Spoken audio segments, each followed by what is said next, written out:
Welcome back to Third Man In. I'm Zack Phillips, and in tonight's post-game stream, we're going to be breaking down game number 36 of the Toronto Maple Leafs regular season here tonight, defeating the Anaheim Ducks in Anaheim 2-1 here in overtime. A late game tie. That ultimately leads them to overtime, where Austin Matthews gets his 30th goal of the season. And yes, I'm seeing in the chat here, feels like the Leafs should play every game on the road. It does feel like they should play every game on the road. I don't know what it is. I don't know what the expectations are. I don't know whether it's they feel better on the road. I don't know if they don't like playing at home. I don't know if there's enough atmosphere at home. I don't know what it is. But for some reason, this Leafs team seems to be able to find a way to get it done. So in tonight's stream, we'll break down everything that happened here. We'll break down the game, what went right, some of the stuff that went wrong, because there was a little bit, I think some of it more so in terms of the one goal just really stands out as a couple things that went wrong that could have easily been avoided. And I think it's something that carries over through this team. But outside of that, it's looking at this organization, looking at this team being able to battle back on a back-to-back night in LA and then into Anaheim. So you travel overnight after the game last night. Not like it's crazy far travel there. Nonetheless, it is travel. You stay on the road. You're staying on a different time zone. You came off an emotional, tough win there last night against the Kings, which was a really good win.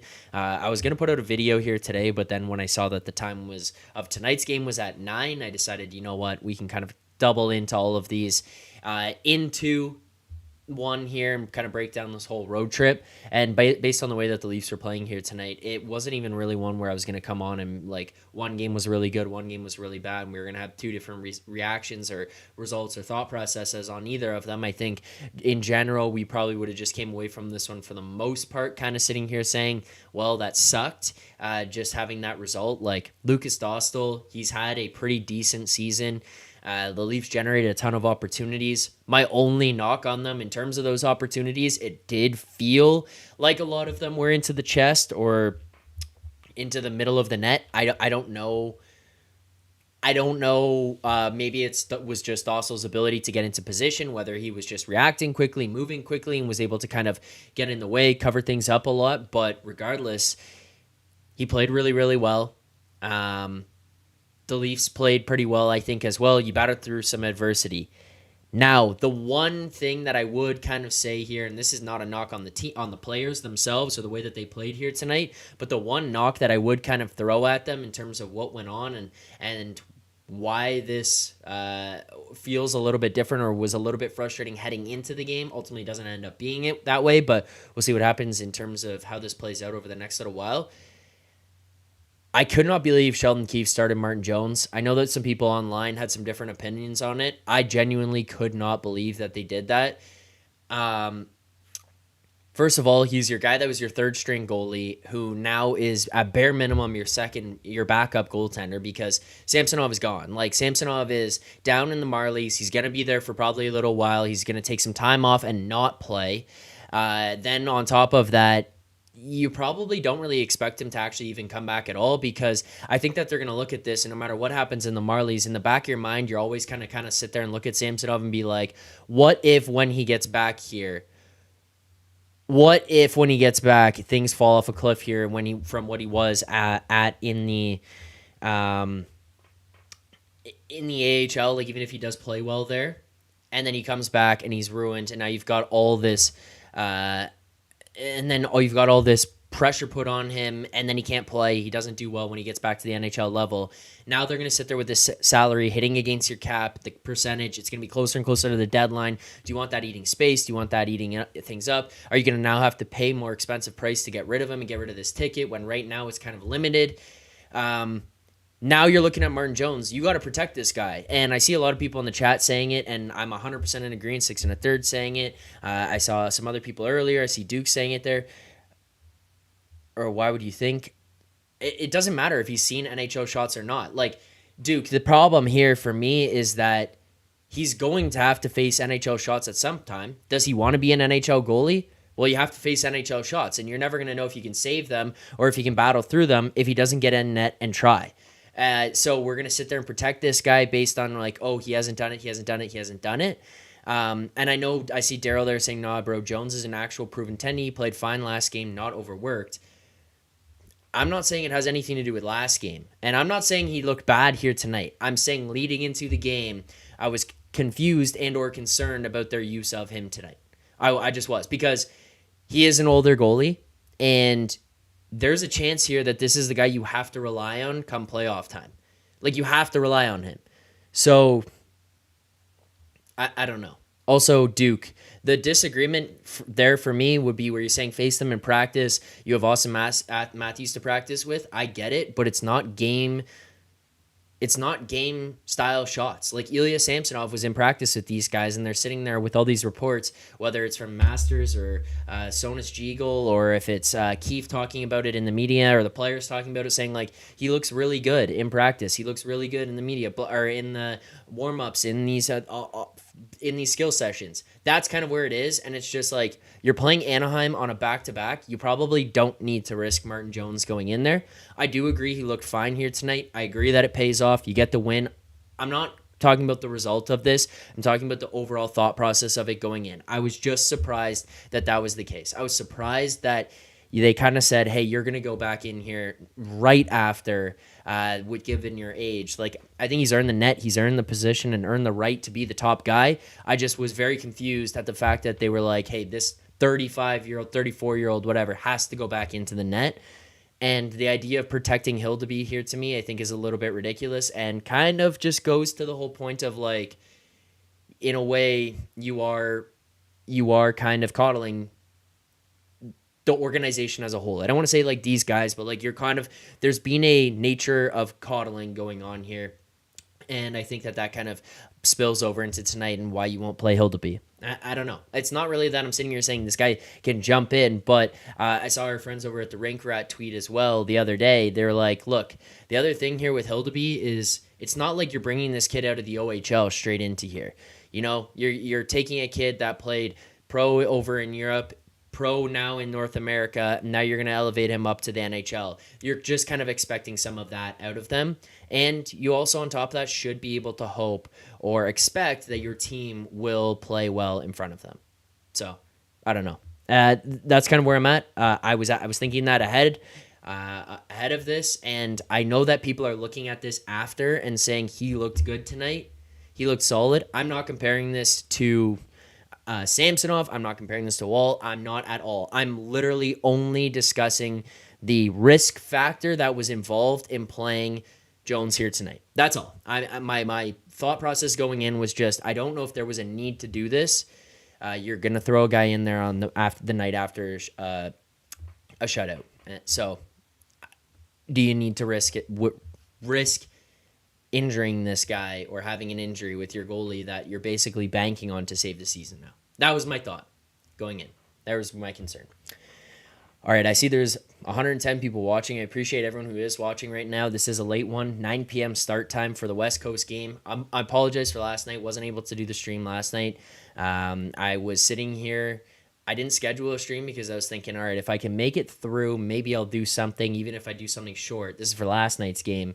And about 5 minutes left in the third period, my eyes started closing. I'm like, oh, we're in for a problem here. Like, we're going to struggle.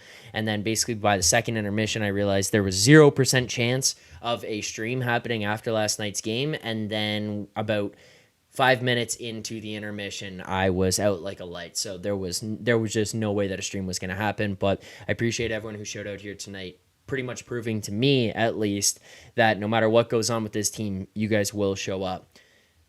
If you guys are watching right now, though, please hit that like button, subscribe here to the channel. We are 10 away now from 1,000, so hit that like button, subscribe here to the channel. Let's get to 1,000 here on this stream tonight. I think that would be pretty cool. Before I can continue on, we got a super chat. So,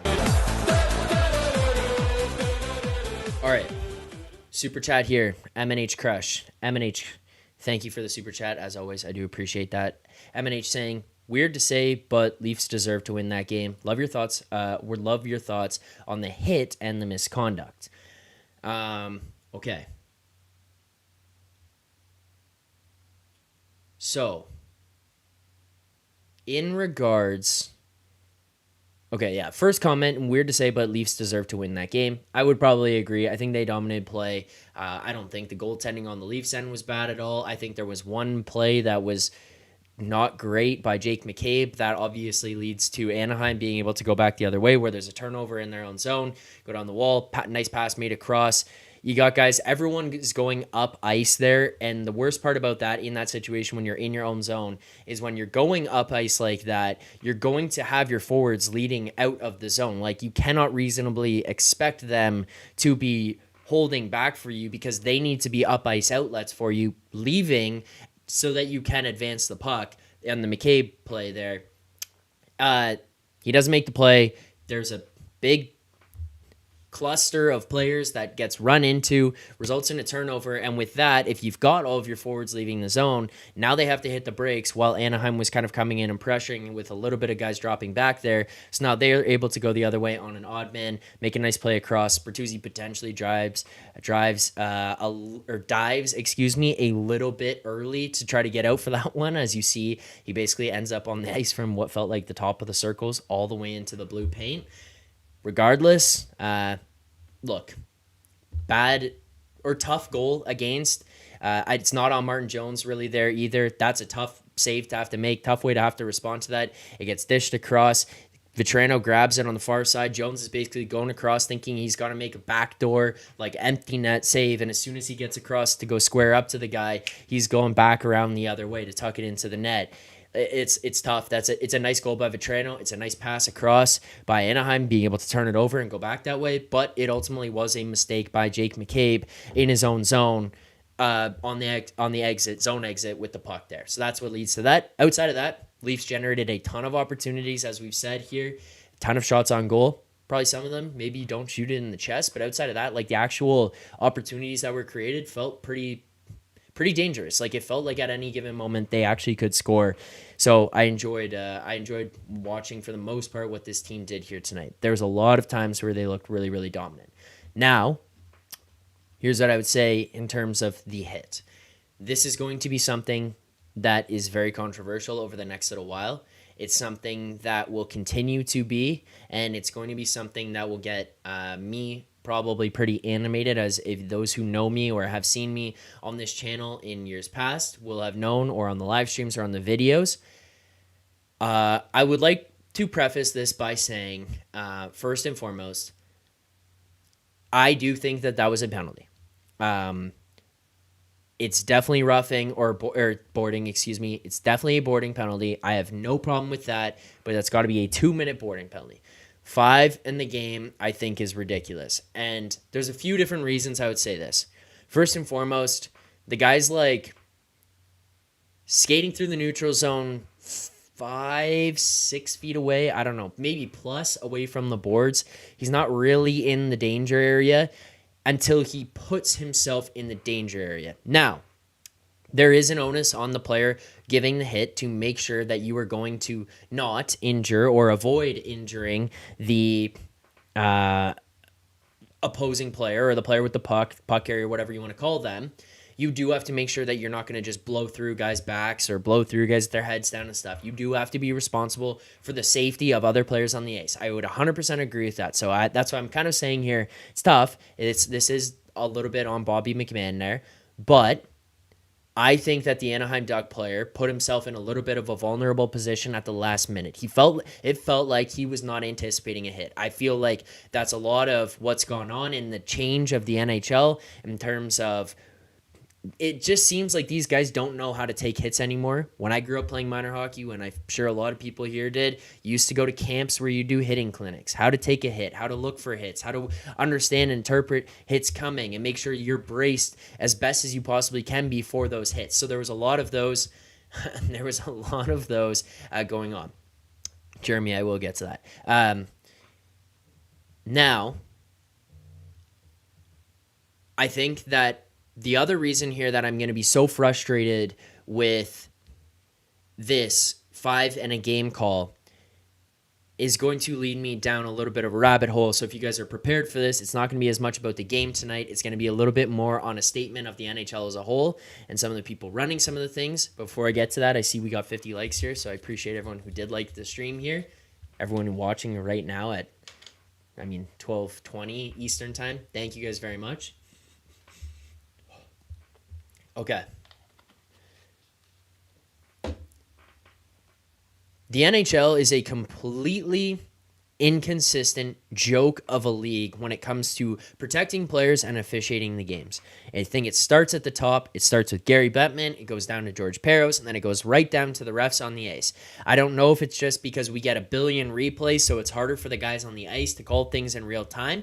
And if it is, then I apologize to them. I know that these guys are the best in the world, but every now and then you sit there and you go, oh my God, that guy stinks. What the hell was he watching? What the hell did he see there? Or how did he not see that? Because of how much they miss things, how often they're out of position or whatever. If that's the thing with the refs, and people are going to say, well, we just have so many more camera angles, we can slow it down, we can speed it up, we can play it in reverse, whatever you want to call, then okay, I can understand that argument. Here's what I can't understand. And here's where my problem with this, the whole hit and everything comes in. The fucking idiot who's in the top of the Department of Player Safety has zero goddamn clue what he is doing on any given day. Nick Cousins has proved himself this season to be just a dirty scumbag. Just a completely dirty scumbag. He is scared shitless of anyone responding to him. He is scared shitless of facing the music for his actions, facing the consequences for his actions, and he runs around thinking he can do whatever the hell he wants at any given moment because there's going to be no repercussions. And that starts with that moron behind the desk in the Department of Player Safety who refuses to do anything, refuses to have any consistency, refuses to put out any type of statement in regards to why things do or don't happen. This leads to players thinking that they can get away with murder on the ice. It leads to dirtier and dirtier plays on a more consistent basis, and there being no repercussions. Couple that with the fact that you're seeing enforcers obviously be pushed out their way out of the league. And I can understand that. But if you're going to want to go to a more skilled league, and you want to go down this route where there's going to be more scoring and more pace, and you want these enforcers out. You don't want them in your lineup. You don't want guys who respond and stick up for players or go out there and try to do things back to other players. I can understand that. But then you know who the onus is on? First and foremost, it's on the refs to do their job in the game to make sure things aren't going to get out of control. And then on top of that, it goes to George Parros. I know Jeremy is saying, like, it's wild to me the max fine is $5,000. I do agree. That part, I would say, is where it comes to the CBA, and the CBA was the represented with the players, the NHLPA. They've negotiated for that to be the case. The max fine is $5,000. They want that. That's fine. You know what you can do if you're in the Department of Player Safety? If you are Gary Bettman, you can come over the top and you can slap down more suspensions. You don't have to just go, we're just going to fine this. You can hand out suspensions. You are allowed to do that. You don't like this play, you want it out of your game, you think it's dirty, you think it's dangerous, suspension. Ryan Hartman, you've had 1 billion fines and suspensions throughout your career because you are also a scumbag. Suspension, high stick. Nick Cousins, that play against Eric Goodbranson should have been immediately a suspension. He doesn't even get kicked out of the game. That's a suspendable play on Eric Goodbranson, and he doesn't get kicked out of the game. He's still allowed to play. So when Eric Goodbranson went after him, you can't necessarily condone that kind of behavior, but I will say that is the least surprising thing that happened when Goodbranson goes. First of all, jumps him right then and there and tries to fight him. Nick Cousins lays on the ice like a scaredy words I'm not going to say, lays down on the ice, won't confront the situation. Then, later in the game, after Goodbranson has now had to serve his penalty after he gets almost murdered face first into the glass on a disgustingly, egregiously dirty hit, now coming back down the other way, Goodbranson says, there was no penalty called, you wouldn't fight me, so I'm going to ragdoll you, throw you around on the ice, and jump on you and beat the hell out of you.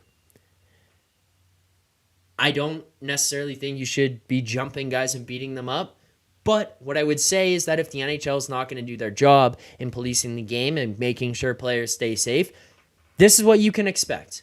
The other night, maybe last night, actually, 2 nights ago. No, last night. Zucker goes and responds to Nick Cousins. Nick Cousins' initial hit was dirty. The player on Arizona goes down on one knee. He leaves his feet and makes contact with his head against the glass. That was very, very easily avoidable.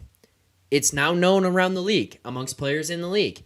Nick Cousins is a dirty POS.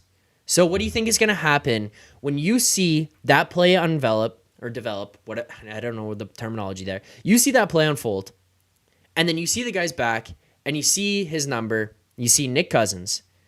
You're going to respond. The guys in the front office are complete and utter morons when it comes to policing the game. 5K fines, I get that. You put that in the CBA. That's what you wanted. Sure, no problem. You wanted that. You want to send a message here? You want this to stop happening? Suspend guys. Let them appeal. I'm fine with them appealing. And then maybe you want to go back on things because you've heard them out. Put the suspension, let them appeal. That's my thoughts there. It kind of leads to other points of the hit. I think most people were kind of in agreement. It's just like that hit tonight. The Anaheim player, it doesn't brace himself for the hit. He sees the hit coming very easily, puts himself in a vulnerable position. I don't think it was egregious by any means. It was shoulder to shoulder. I saw a lot of tweets about it, breaking it down. It was like that. It was fine. But I can 100% get on board with the boarding. It was 100% a penalty. I got no problem with that. We got another super chat here. Let's get into it.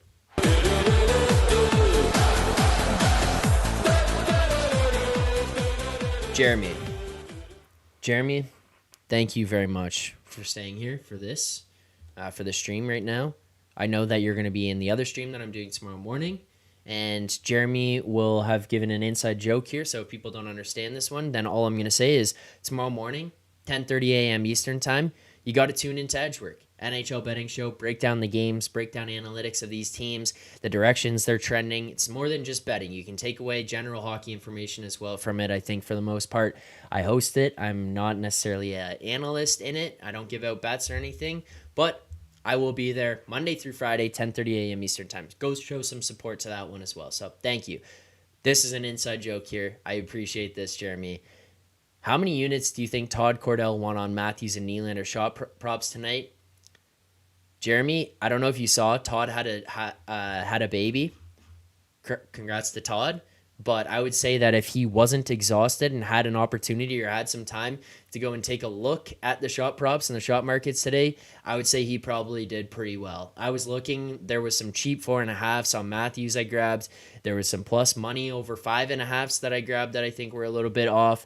There was some Nylander 3.5s out there. 4.5 started creeping in later in the day. I would say Todd probably did a pretty good job himself, but this will just lead me to where I'm going to go with this. Shout out to Matthews and Nylander for their play tonight. I know that we're going to walk away from this and say, oh, wow, it's unfortunate that it was a 2-1 game or it was a really tight game or whatever.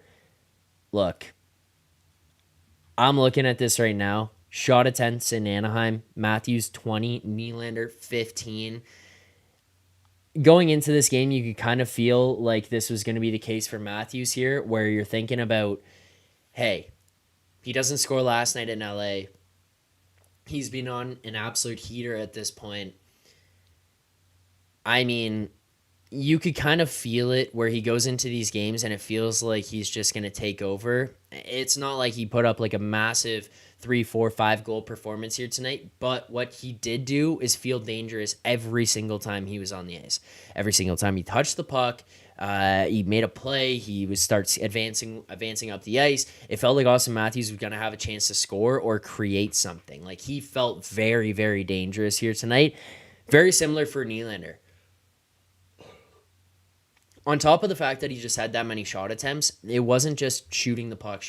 It was finding open space, getting into dangerous positions, making good plays. I look at the one Matthews goes cross ice to Nylander on the far side on the power play. He gets the pass, steps in. His awareness there to make that pass and his skill to actually get that pass through to Riley. Now, I know I said get the pass through. It got broken up, but it wasn't deflected off a defenseman's stick or skate or hit anything like that. It wasn't broken up by Riley's defender. It was broken up by Lucas Dostal, who was out of his goddamn mind here tonight. So I'm just looking at some of the recognition of these guys. You can tell that they are dialed in from like Nylander and Matthews' perspective. I look at those guys on a nightly basis. It feels like we are witnessing them kind of just continue to elevate. And Matthews now has 30 goals in 35 games. 30 goals. This guy is lighting the world on fire. Feels like he could do some historic stuff this season. I can't wait to continue to watch what happens. It's been fun. It's been really fun to watch him. That's for sure. 6 subscribers away here on the channel. If you are watching and you haven't already, please like the stream. It's gonna freeze. Does this every time. I don't get it. Like the stream, subscribe to the channel, turn on notifications so you get notified every single time we go live here. I want to know your thoughts on games. I want to hear from you guys in the chat. So you're gonna have to turn on notifications so you get notified every single time that I go live, so that you don't miss anything. So you can join in here with me. Steven Beer. Zach, what are your thoughts on the Ducks goalie tonight? Was he just that good? Or the shots were too easy from the Leafs? Well, I kind of opened it with it a bit. I wish I knew more about goaltending positionally. There's the very obvious things that you can kind of look at about like reaction time, speed, recovery, mental. You can kind of get an idea generally about like their positional play, their structure, whatever. This is one of those ones where like I kind of lack that next level of being able to dig into it, where it's like taking it beyond just having an idea to actually really getting it. I mean, when I look at this goaltending performance by Dostal tonight, I think that it didn't feel like the Leafs are getting robbed on a ton of plays, but it felt like Dostal was just positionally in the exact right spot a lot of times, and was able to make sure that if the Leafs weren't like perfect with a lot of their shots, that he was going to make saves. He wasn't just letting anything weak through. So I think that that's the first part of it. Then there was a degree of the Leafs, it felt like, shot it in the crest a lot. Like it did feel like there was a lot of shots that were just like straight into the Ducks logo. But again, that kind of combines with like it felt like he was in the right position a lot. So he played really well. I think the Leafs did help him out a little bit. That being said, I mean, I don't know what the final... Let me check. Holy... I didn't realize how hard it hits. I think it's having the lights off in here too as well. That doesn't help at this time. I'm trying to look at the cancel. Oh my god, I'm trying to look at what the final shots were here, guys. Sorry. Vincent saying maybe the Anaheim goalie is good number 2. Good number 2 for us. Like Gibson? Not going to answer that until Vincent says. 57 shots. 57 shots.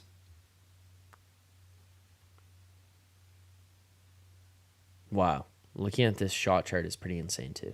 Holy. Wow. 57 shots from the Leafs here tonight. Anaheim had 28. So Martin Jones, 27 saves. Very good night for Martin Jones there.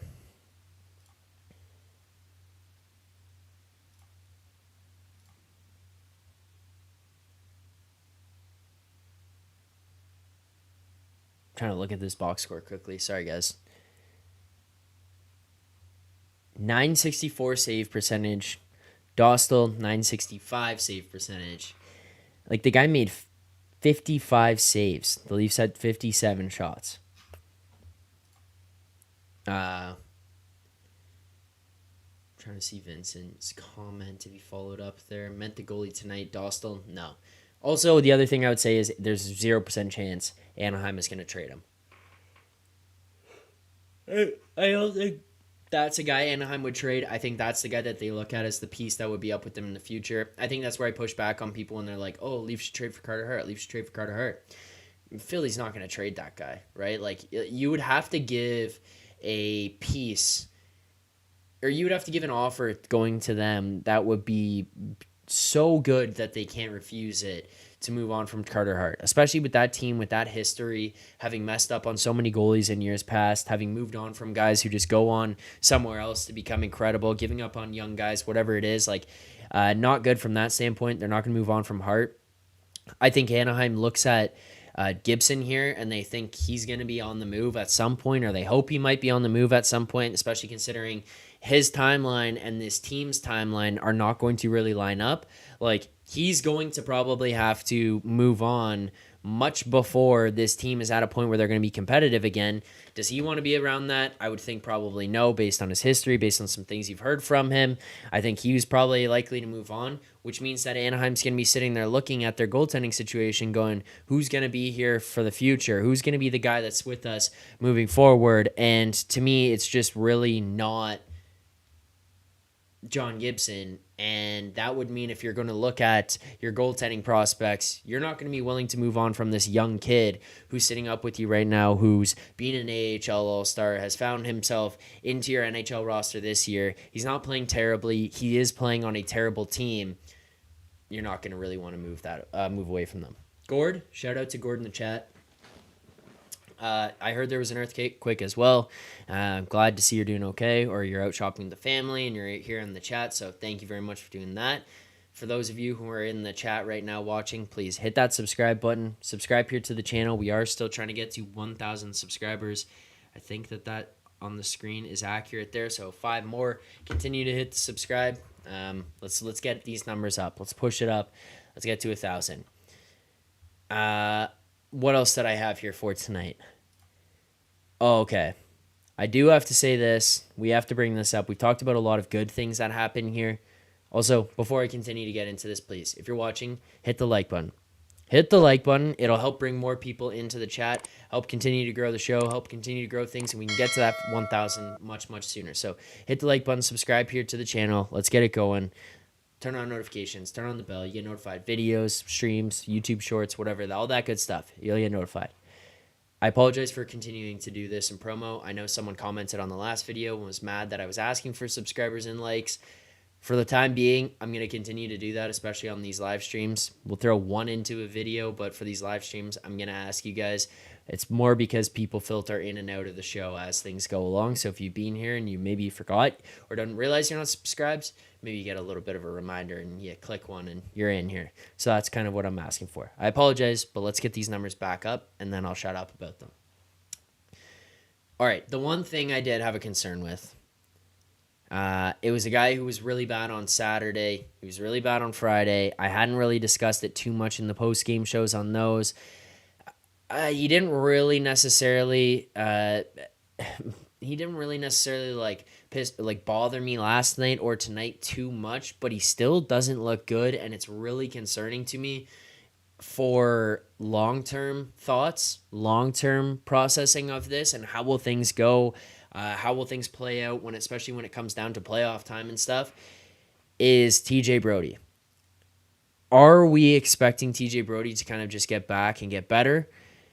I feel like at this point, the sample size has continued to be too big on TJ Brodie, where it feels like this decline is happening, and if it's happening rather quickly, maybe it's his foot speed, maybe he's just not reading the plays as well, maybe he's got some distractions. I apologize. I wish nothing but the best for him on those, and hope everything ends up okay in his personal life.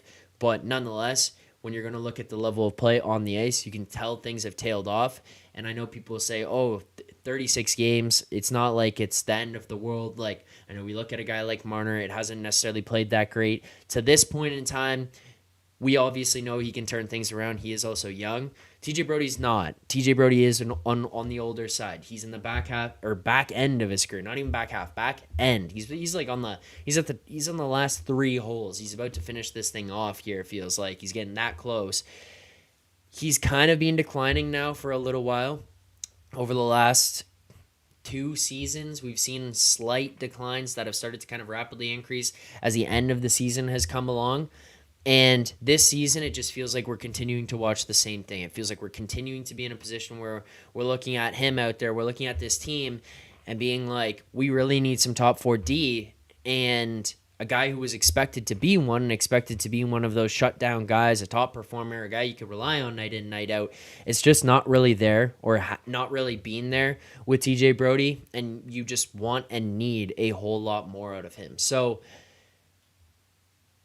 I am a little bit concerned. I don't want to make a massive deal about it tonight, but I didn't want to just let it pass by There was some really good plays that he made defensively, and I think those stand out a lot because you watch some diving across plays, some nice pass breakups. He defends the 2-on-1 pretty well for the most part. There's some serious issues, it feels like, right now when it comes to moving the puck up the ice, when it comes to progressing with the puck, when it comes to breaking the puck out. I'm a little bit concerned from that standpoint, and you're seeing some defensive play start to drop off with him. Mark Sherry also saying he's been a great player for us, so he's allowed to decline a bit without getting hated on. Again, I'm not hating on him. I'm literally talking about the fact that when you look at this team right now, you need improvements, and if he's not going to be up to the standard of what you're paying him at that contract, you're probably going to need to improve on him. And that doesn't necessarily mean moving him out, but I can at least mean probably having to move him down in the lineup and put in players above him just based on his level of play. Like, I don't anticipate him now to get back to where he was at before. I just don't. Craig Harrison, isn't this Brody's last year of his contract? He's gone next year. Yes, it is. But again, with this and what we're looking at on this team and the thought process of, is this win now? It is. So can you afford to just wait to the offseason to make a decision or to upgrade or to have to decide whether or not you're going to move on from the guy or if you want him to stick around? Like, you can't really, because if you're just going to risk, oh, well, he's done at the end of the season, we'll be out of his contract then. If you had an opportunity to upgrade, but you have contract issues or you have salary issues here that you can't get past, and that's the guy you're looking at saying, hey, we could or might need to move on from. Again, I'm not saying you need to trade him. I'm literally just saying, like, we're not going to wait until the end of the season when contracts expire to start to make some of these decisions. You are in win now mode. Missing playoffs or losing in the first round again at this point is very much unacceptable. Very much unacceptable. Keep reading the chat. Stephen Beer. Zach, if I am not mistaken, last time Brody was solid and had a great year with the Leafs was during the 2021 Canadian Division season. I would say you could give him the year after that as well. I think that the year after that is when he started to really fall off in the playoffs. And then it was like, oh, maybe he just had a bad playoff. Then we came back 6th and 3rd. Then we came back after the playoffs. And it was like, okay, what he was in the playoffs has now continued on. So I think I would give him the year after that one as well, the 21-22 season, and say that he was probably pretty decent then. He had a bad playoffs, and then it just started going, and then it was like last year, not that good. This year, not good here as well. Chris Arsenault, Brody's essentially a number 2D for the playoffs, not looking great, but we may have our hands tied unless Tree can make a deal. This is kind of what I would say there is like he is essentially the number 2D right now when you look at the playoff lineup that you're going to go into this with, the roster that you're going to go into this. And when you're going to consider him being your top pair guy, I don't think that's good enough. I just don't.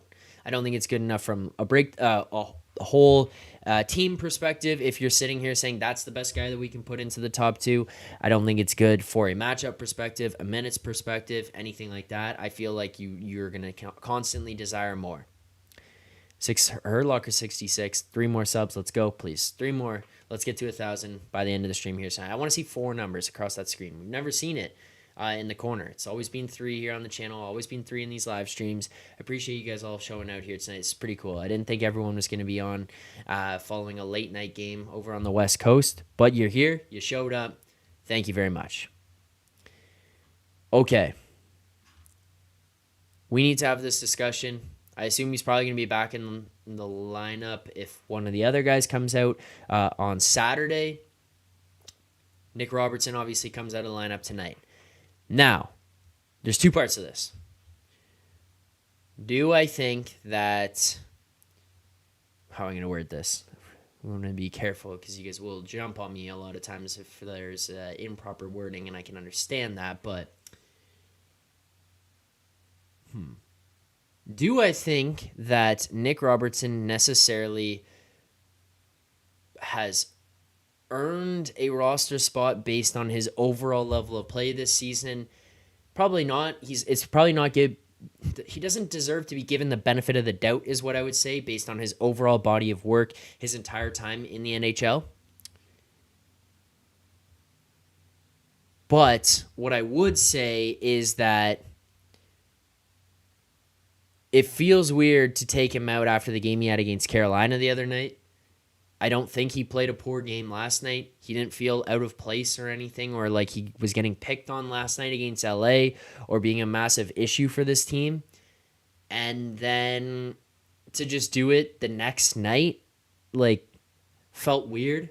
It felt like if you were going to do it, it probably should have happened ahead of time. It should have happened before the Carolina game when he had that massive stretch of games without scoring. You're looking, going, okay, this guy's not really doing much. Like, I would honestly say it feels like Nick Robertson is really just doing cardio out there. But then it just felt like weird timing. It was like, okay, you went in the game against Carolina. He scores. He looks pretty decent, actually, especially on that line. And then you're going to look over to the game last night. Or can you really come away from that one and be like, we got to switch up the lineup tomorrow? Like, if anything, I'm thinking that a guy like Mark Giordano can sit down and probably not play a back-to-back, or Brody could sit down and not play back-to-back. You can look at some of the older guys and jump some kids in. Instead, you're putting Nick Robertson out of your lineup against the Anaheim Ducks because he's not doing enough. Like, I don't have necessarily a problem with him being sat in general. It just felt like weird timing. Maybe this is just like a Keefe issue that I continue to have, and this is one of those ones where I'm looking at, I'm like, it's just like, why? Why did you have to do this? Why do you do these things?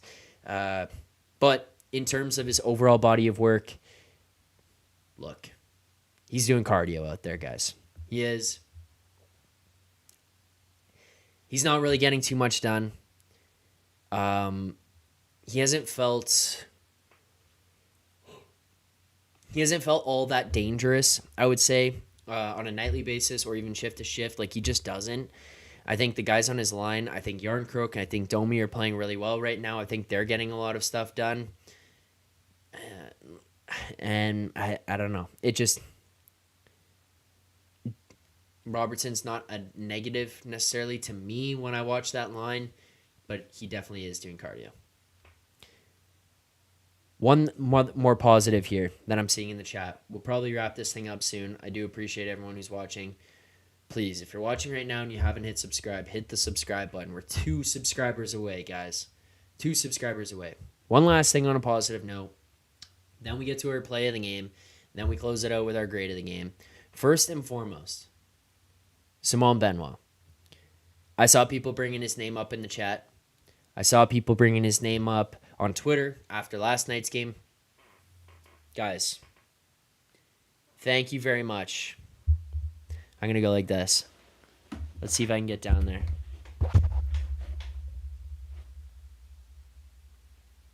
Probably like this. I don't know if this works. 1K. 1K. There we go. Thank you, guys. Thank you guys very much. Appreciate that. 1,000 subscribers here on the channel. That's huge. That is awesome. I'm officially... my freeze here, but...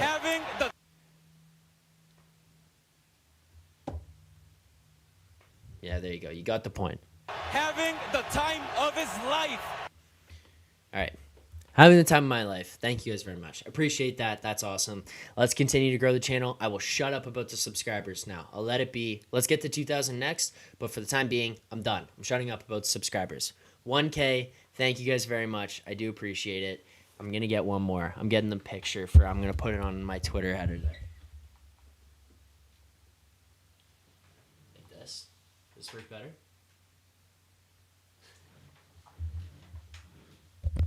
All right. This is a where were you when moment here. Thank you guys. 1,000 subscriber did not come through here, actually. The most recent subscriber there previously was a public subscriber that was the Toronto Situation Room. So thanks to them. Appreciate everyone who watches the channel. Appreciate everyone who supports, likes, shares, everything like that. I do really appreciate it. We grinded this thing back from 0 at the very start here. We built it back up. I'll continue to try to make great content for you guys and stuff that you guys enjoy and will continue to watch. This is being a lot of fun. Will continue to be a lot of fun. We're only at game 36 here, everyone. We're at game 36, and we're back to 1,000 subs. Thanks, everyone, for doing this. I do really appreciate it. This is pretty cool. Steven saying, Zach, are you going to bring in a host sometime? I would say that basically my plan going forward, just so everyone knows quickly before I continue on, my plan is probably just going to still continue to be myself doing this, myself running this, being on the chat with you guys, taking calls. And that's how we're going to have other people kind of participate in this. We're going to have you guys calling in. We'll have other guests that I'm going to try to have, but it'll never be another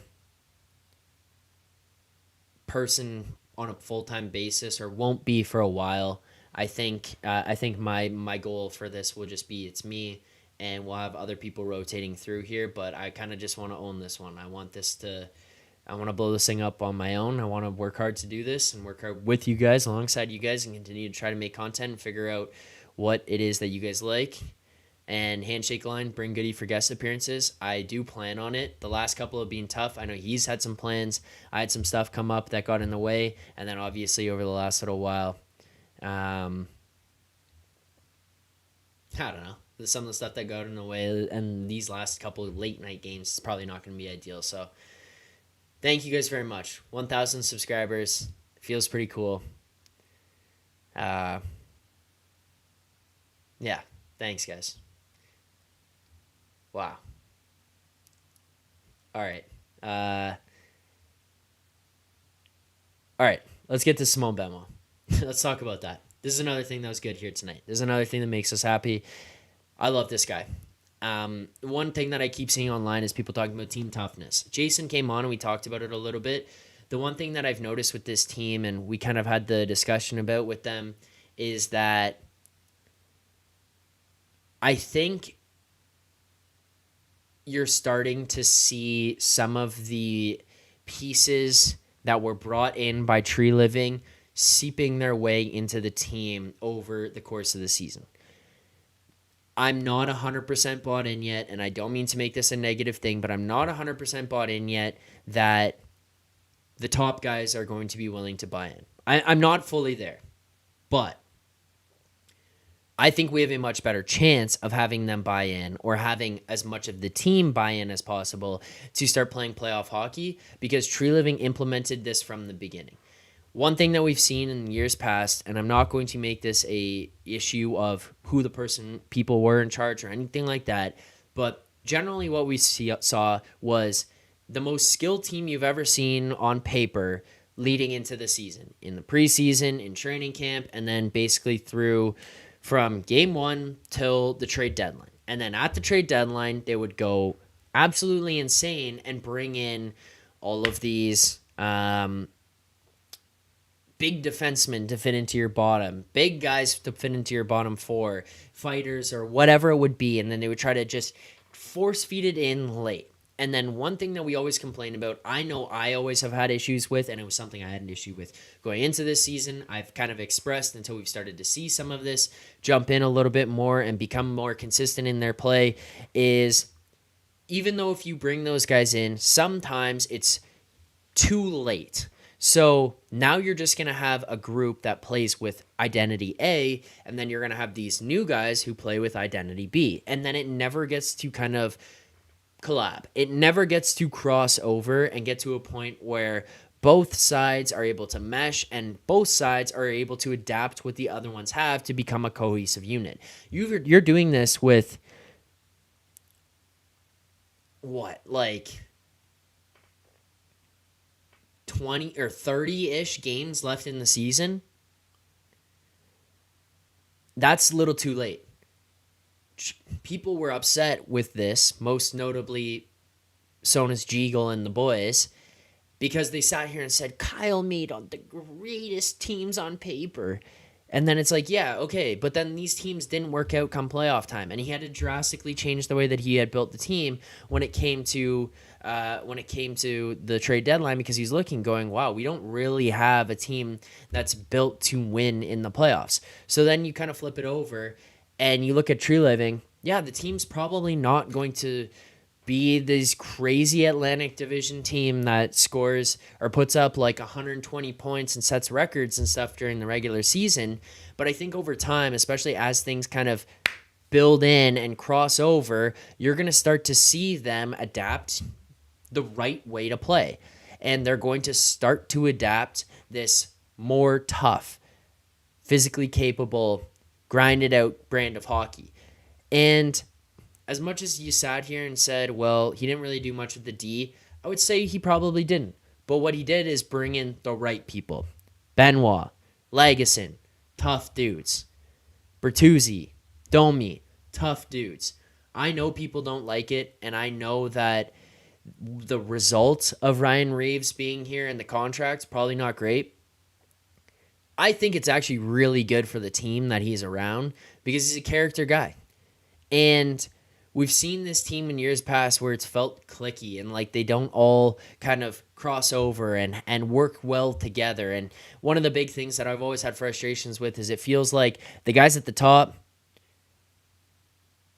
aren't necessarily as bought in maybe for the guys at the bottom, and the guys at the bottom aren't as bought in for the guys at the top, and it feels like there's a separation. We knew Ryan Reaves was going to come into this and be like, yeah, that's not happening. That's not allowed to happen because we're just going to make this a cohesive unit. We're going to be a hockey team and not the four and everyone else. And it feels like we've seen those changes. I know that Sonis was all upset with Tyler Bertuzzi because he didn't have as many points.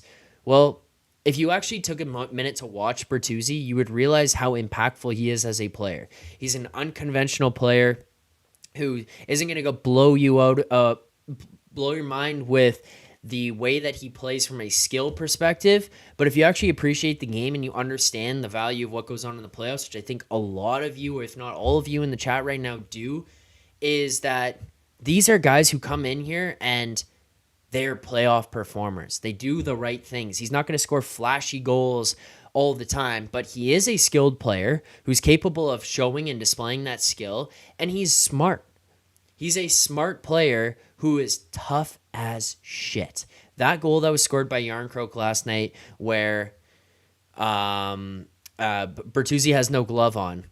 Like, how many other guys in the league or on this team even in the past are losing their glove and skating right off the ice and just going right out of there and they're like, I'm not doing it. Now, whether it's smart or not, Bertuzzi says, F it, I'm going to play here, and skates around the offensive zone protecting the puck with one glove, and then makes a nasty kind of no-look-ish pass to Yarncroke, who's able to score. You see some of these things changing. You see some of the identity and character building into this team. And then the final thing is just you're starting to see like these tough, mean guys. They don't have to be run and gun and beat the wheels off of everybody, but Noah Gregor, how good of a signing was that? You know, how good does it make the team feel to see Gregor, Bertuzzi, Domi fitting in, Benoit, Lagesson being these great, Martin Jones, great addition and extra pieces. Now, the thing that I would caution people with is this. When the team loses and you turn and look at Bertuzzi and Domi and these other guys and you're like, well, they didn't have points, so they were minuses. Let's also remember that they're a supporting cast. How did the top guys play? Did they perform? Were they here tonight? Did they show up? Blah, blah, blah. Like, when the team loses, please don't turn and look at the third-line players and the third-line D pair and be like, well, they fucking suck tonight. It's like, well, okay, they played 10 minutes. They played 8 minutes. So are we really going to jump on those guys? That's all kind of I'm going to say is how much can you expect out of them genuinely? And I think that for third, fourth line guys, I think that for third D pairing guys, they've been really, really good. Really, really good.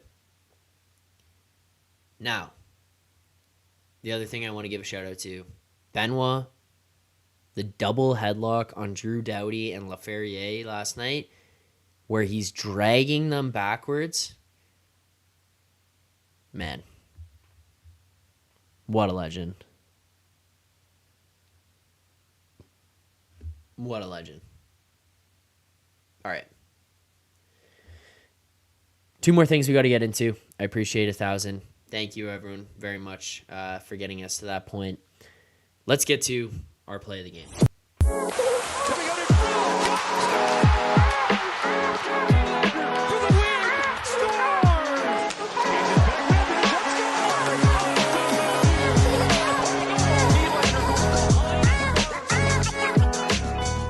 Okay. Play of the game, I feel like the obvious ones are going to be Matthews' overtime goal, Tavares' tying goal. I'm going to give you guys one. It's not a grit play. It is a play that was like shockingly skilled to me, where I kind of sat there and looked at it and was like, holy shit, that guy's feeling himself. That guy's on top of things. He's getting it done. William Nylander on the penalty kill. I don't know if people remember this. I was after or on the penalty kill of the Bobby McMahon thing. Nylander skates down in the second period directly at the 2 defensemen. He's going down kind of the left side with his right stick into the middle. As he goes to cut across, he ends up skating backwards between the 2 defensemen. I'm not going to bring it up on the screen. He skates backwards between the 2 defensemen and the 1 forward that's there, right in between them, backwards, turns around, and one motion, turns, rips a shot. Almost no-look shot, short side that goes off the bar and up and out of play, just over Dostal's shoulder. If you haven't seen it yet, I highly encourage you to watch the highlights back of it. It was under the radar. I think I watched it back like 10 times. Like, I pulled it up on my phone and was just watching this thing on replay because I was sitting there going like, that was so smooth and so skilled and took so much confidence to do on the penalty kill inside, not inside their blue line. Like, he was more at the top of the circles, I would say. But, like, you go in 1-on-3 and you do that and you almost bury. That was an impressive play. Now, obviously, I do have to give honorable mentions here to Matthews' goal. 30th on the season. Yeah, and Akuma's deception. Don't forget the little toe drag before the shot. 100%. 100%. But Matthews' goal, the awareness by Matthews to not just stand in front of the net and try to put his stick down on that side, but to actually skate across behind Zegras and open himself up on the other side of the ice, to be in a one-time position and actually do that where the defense lost him. Like, think about that. This guy is the best goal scorer in the NHL. He's the best goal scorer in the NHL this year. Obviously, he didn't score as many last year, but I still think that he deserves to hold the title of the best. He just didn't have the most. Year before that, the best. Year before that, the best. Like, this guy is the best goal scorer in the NHL right now, and he gets lost on the ice in the offensive zone. That's not just because of the defenses that he's playing. I mean, sometimes it is. Sometimes they fall apart. But a lot of that has to do with the fact that he's that smart. He's that good. He's that elusive that he's still going to be able to get lost in your defense. He's still going to be able to get lost, disguise himself, and find open spaces to be dangerous in there. That was an honorable mention for sure, and it wins the game here. Then the other one is honorable mention. Obviously, it's easy to just give it to the goals, but I have to. Look, Morgan Rielly shooting the puck leads to that goal. He doesn't shoot the puck. There's no opportunity for the screen in front from Tavares on Dostal. There's no opportunity for the rebound. Shoot the puck. Shout out to Morgan Rielly for shooting the puck. Allows that play to happen. 6 1/3, 130 goals in less than 2.5 seasons. Duke, unbelievable. He has 30 already. Like, yeah, it's insane. It is insane. Let's get to our final thing of the show here tonight. As we get there, please hit that like button. Let's get to 100. We're at 84 right now. 16 more. Let's get there. Let's go to our grades of the game. You want answers? I think I'm entitled. You want answers? I want the truth! You can't handle the truth. All right, before I get into the grades, and I want everyone in the chat to send yours in, please. I want to see where you guys are at on this. I see a question that I got to answer here. And I want to see your predictions as well on this. So we're going to have grades and predictions to the answer of this. Stephen Beer. Zach, how many goals will Matthews score this season? Prediction.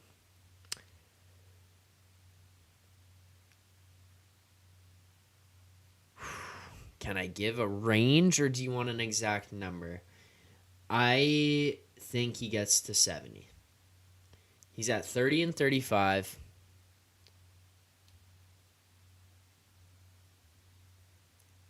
McDavid scored 63 last year.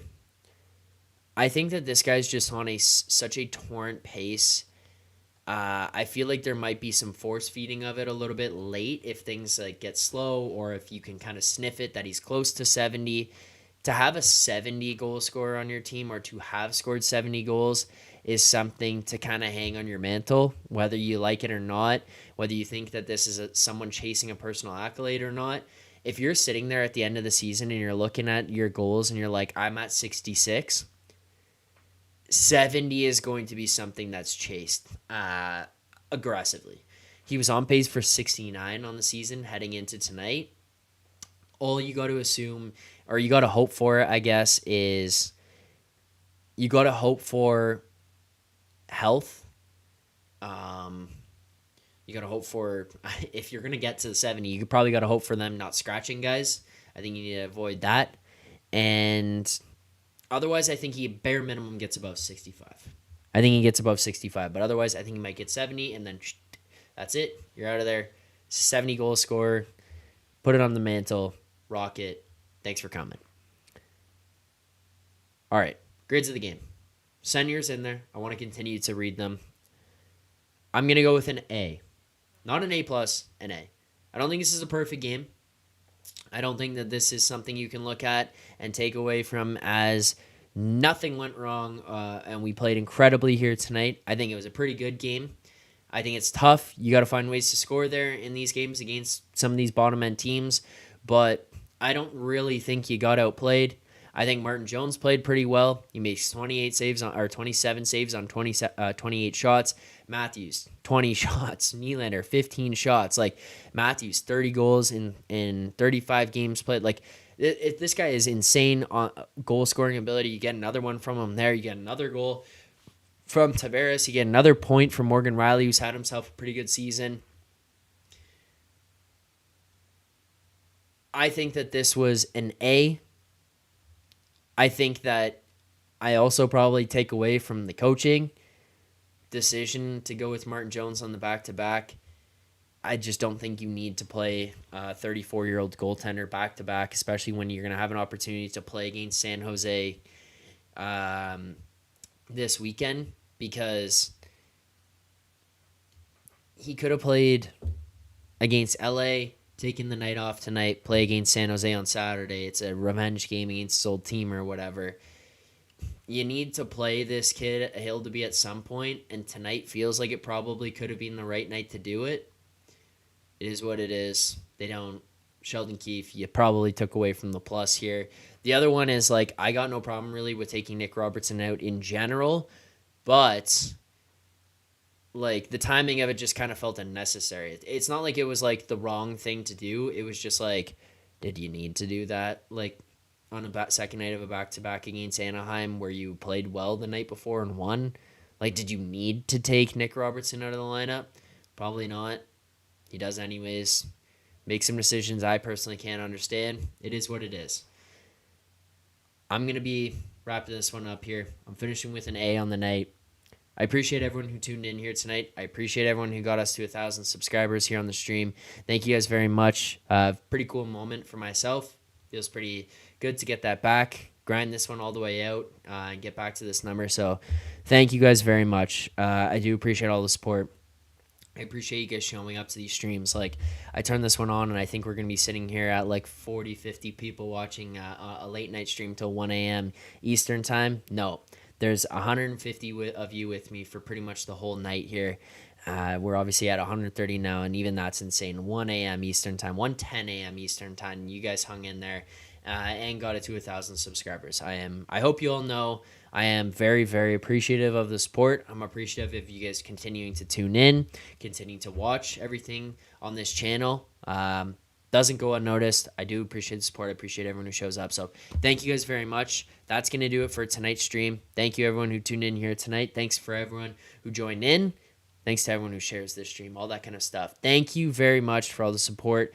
That's going to do it for tonight. Game number 36 of the Toronto Maple Leafs regular season, defeating the Anaheim Ducks in Anaheim on the second night of a back-to-back, coming back, scoring on the 50th shot of the game to tie it up, and then winning in overtime. Pretty cool game here for myself to get 1,000, Matthews to get 30 and 35. Good win for this team. Thank you all very much for tuning in.